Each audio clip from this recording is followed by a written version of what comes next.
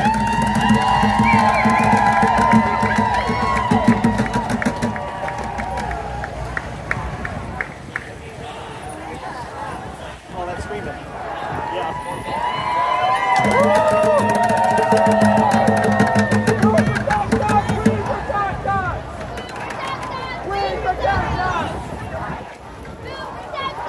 We protect us! We protect us! I've never heard a more compelling reason to quit smoking than this right now. Yeah.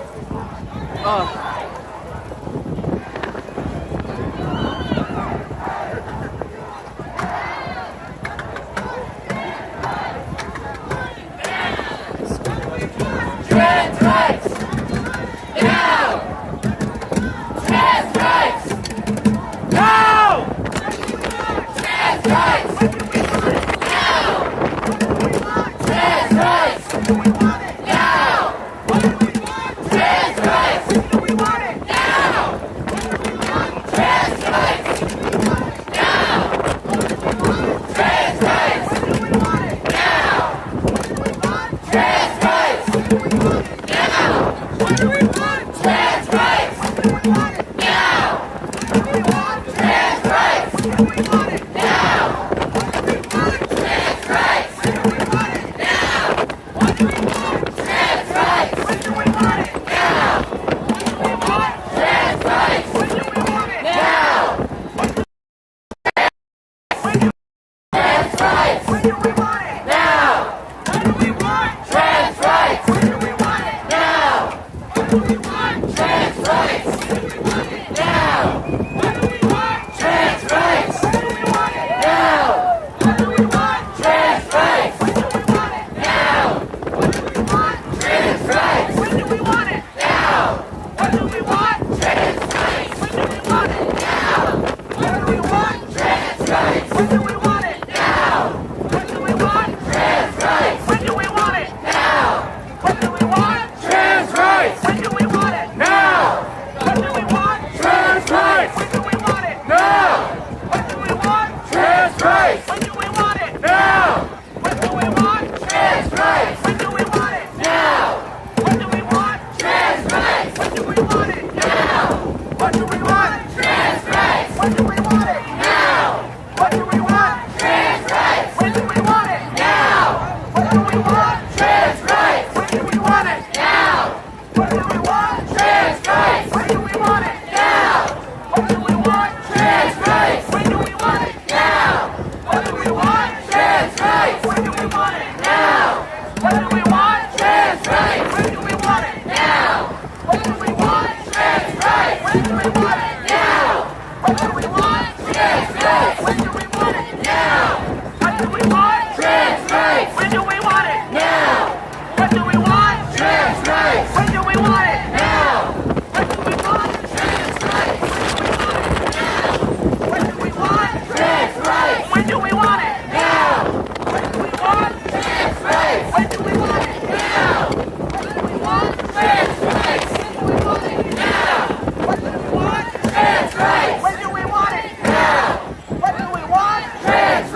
now? What do we want? Trans rights! When do we want it now? What do we want? Trans rights! When do we want it now? What do we want? Trans rights! When do we want it now? What do we want? Trans rights! When do we want it now? What do we want? Trans rights! When do we want it now? What do we want? Trans rights! When do we want it now? What do we want? Trans rights! When do we want it now? What do we want? Trans rights! When do we want it now? What do we want? Trans rights! When do we want it now?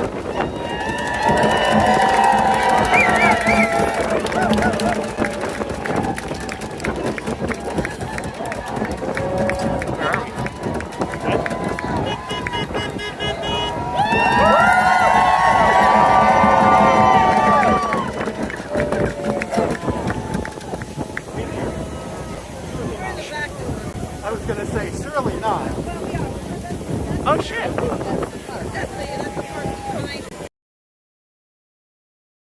I see.